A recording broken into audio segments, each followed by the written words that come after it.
Chapter 12. Reinforcing Change.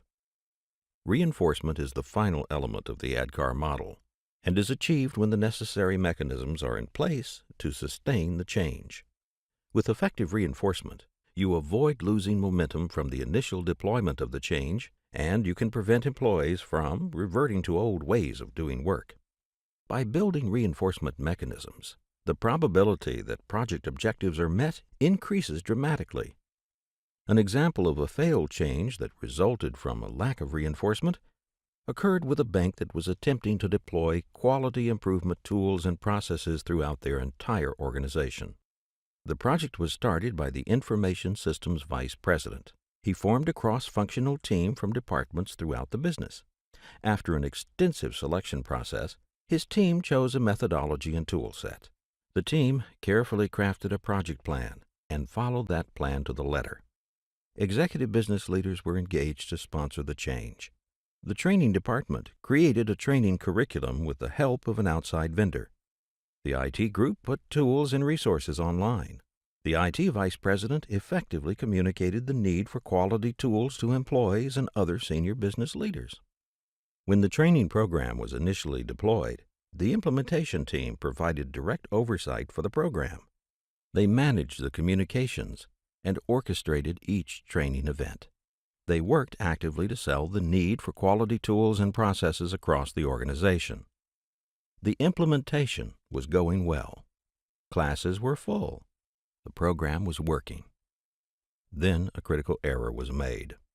Early in the implementation, the project team disbanded. The program was transferred to an existing staff group responsible for quality in manufacturing. The training group added this quality improvement program to their standard courses and treated it like business as usual. The course became part of an open enrollment program. Within 1 year of disbanding the team, 6 courses had been canceled. Interest in the program had evaporated, and for all practical purposes, the program was dead. What happened in this case study can happen to any change that lacks reinforcement. The first mistake the implementation team made was to assume that managing change is essentially completing activities in a project plan. They completed the plan and disbanded, without ensuring that the change had taken hold and that reinforcement mechanisms were in place. They failed to assess the progress of the change and to take the pulse of the organization after deployment was underway. They didn't create processes for ongoing accountability. Measurement systems were not in place to evaluate success. Corrective action was not implemented to address problems that surfaced. Sponsorship that was strong at the onset faded in the time of greatest need. Recognition and reward programs were absent. The change was not cemented into the organization's culture or value system. This was a prescription for failure. Several tactics for building reinforcement are described below. These are certainly not the only tactics for sustaining change, and your team should consider which methods would have the best result for your situation. They include celebrations and recognition, rewards, feedback from employees, audits and performance measurement systems, and accountability systems. Tactic 1. Celebrations and recognition. Managers and supervisors play a key role in recognizing employees and celebrating successes. Employees view their direct supervisor as a preferred center in the change process, and these managers are in the best position to recognize employees in a meaningful way. Supervisors have a variety of tools at their disposal to accomplish this task. The biggest mistake most supervisors make is they simply forget this step or become busy with other tasks. The first and easiest way for supervisors to recognize employees is by one-on-one conversations that are informal and private. This is also one of the most effective methods. The supervisor should acknowledge the change that was made, the effort it took to make the change, and what results they are seeing. They should directly thank the employee for their support and hard work throughout the change process. The goal of this recognition is to make the employee feel genuinely appreciated for their contribution to the change. The second method is public recognition. This approach is useful to acknowledge outstanding performance, and 4. Creating a role model for the change. Care must be taken if selecting only a few individuals for recognition. The risk is that a supervisor may alienate other employees who believe they have done as much or more than the person being recognized. The third method is through group celebrations. A supervisor should seek out activities or events that are fun for the group and that serve as a celebration for key milestones associated with the change. Examples include small events such as a pizza lunch, to large events such as a group outing to a sporting activity. The primary sponsor also plays a key role in the reinforcement process for successful change. This isn't a responsibility that can or should be delegated. The primary sponsor of change must publicly recognize the achievement of key phases of the change with as much vigor as when he or she initiated the change. Employees look to the person in charge to share the ultimate outcomes of the change and to celebrate that achievement. Employees view the lead executive as a preferred sender and the best person to convey the nature of the change for the business. Employees also want to hear from this leader when success has been achieved. Celebrations are counterculture for some organizations.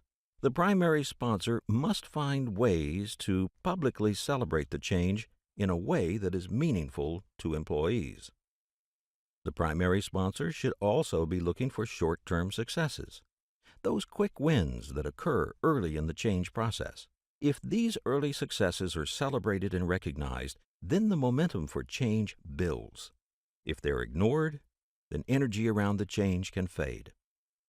In some ways, the celebration of these early successes must be exaggerated to demonstrate recognition of the desired behavior and to create role models for the change. Tactic 2. Rewards. Rewards can be used to reinforce change under certain circumstances. In many cases, you can identify performance objectives that, if met, would result in rewards for employees. In the case study with the customer service call center agent who was having trouble cross-selling products, the incentive was monetary. They were offered 15% of the incremental revenue for every product cross-sold to customers. This served as a reinforcing mechanism that directly rewarded the agent's ability to sell more products. If monetary bonuses or incentives were offered early in the process as a resistance management tool or to build motivation for the change, then it is critical that managers follow through with these commitments. The process of awarding these incentives should be similar to non-monetary recognition. The manager should acknowledge the effort of the employee and the hard work associated with the transition. They should thank the employee for their contribution to the change and to the organization's success. Some people ask if incentives are a reinforcement device or a method for building desire. The answer to this question depends on when the incentive is offered. If the incentive was offered as a method to solicit support and engagement, then the purpose of the incentive was to create desire. If the incentive is offered as a result of employees successfully implementing the change, then the focus is on reinforcement. Typically, incentives that focus on reinforcement are better termed rewards, since their purpose is to affirm and reward something that has already been accomplished. Tactic 3. Feedback from employees. Part of reinforcing change is to understand how employees are reacting to the change. You would probably be surprised how often project teams never ask employees how they're doing with a change after initial implementation. Project teams commonly fail to gather data from employees.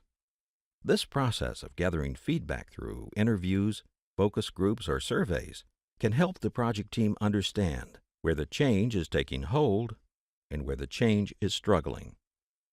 Tactic 4. Audits and performance measurement systems. Compliance audits and performance measurement systems are essential tools to determine the adoption rate of the change. These tools could be based on system usage data, process checklists, or other measurement systems related to outputs from the change process or system. Compliance audits should not be viewed as a negative activity on the part of the project team. You should be proactive in understanding how many employees are using the new processes or systems. What is their level of proficiency with these new processes or tools? What fraction of employees are not engaging in the change at all? How many employees are struggling with the change? What is the root cause for low adoption rates or non-compliance? Only by completing formal assessments and reviewing performance data will you know if the change is taking hold. Armed with this data, the project team can determine the root cause of failure and implement corrective action. Tactic 5. Accountability systems. Effective changes include building accountability into normal business operations. If a change is implemented and no associated changes are made to performance evaluation programs or compensation systems, then the change lacks accountability. If a change has objectives to improve performance, these must be integrated into the quarterly or annual objectives of managers. Failure to build accountability into the system removes the ongoing element of reinforcement. Building accountability into the system essentially means that leaders and managers in the business have assumed responsibility for the change and that they are held directly accountable for its success. This transfers accountability from the project team back to the business. If a change is to be sustained and fully realized, accountability must reside with day-to-day business operations and the associated managers in that business. Frequently asked questions about reinforcement. Question 1. What reinforcement techniques are the most effective? The most effective reinforcement technique is dependent on the person and the situation. What is most important is that the reinforcement and recognition process is meaningful to the individual. ProSci's research indicates that in many cases the most effective reinforcement technique is the personal expression of appreciation by an employee's direct supervisor. In other cases, active and visible reinforcement by the executive sponsor is necessary. Question 2. Can some types of reinforcement backfire? Some actions you could take to reinforce the change can have no effect or the opposite effect. For example, providing irrelevant rewards like a DVD player to someone who doesn't watch TV may not be seen as reinforcing to that employee. Recognizing one individual when an entire team contributed to the success may also have a negative effect on those not recognized for their contribution. The best reinforcements are those actions, words, or rewards that are meaningful and equitable to that person or group. Question 3. What about customers? Does this process apply to them as well? Although customers have not been explicitly named in every chapter as an audience for change, the building blocks for change as described by the ADKAR model apply equally to customers and suppliers. For changes in the government sector, the public is also an audience for change. For changes in our school system, teachers, parents, and students are all impacted and will need to achieve each element of the ADKAR model if these changes are to be successful. Summary. Reinforcing change is just as critical as that first communication to build awareness of the need for change. Reinforcement is that process of pushing down the home stretch and finishing the change. In short, reinforcing change can be any event that strengthens and sustains the change, including celebrations and recognition, even recognition of small successes, rewards that are relevant and meaningful, feedback from employees, audits and performance measurement, and accountability systems to sustain the change over a long period of time.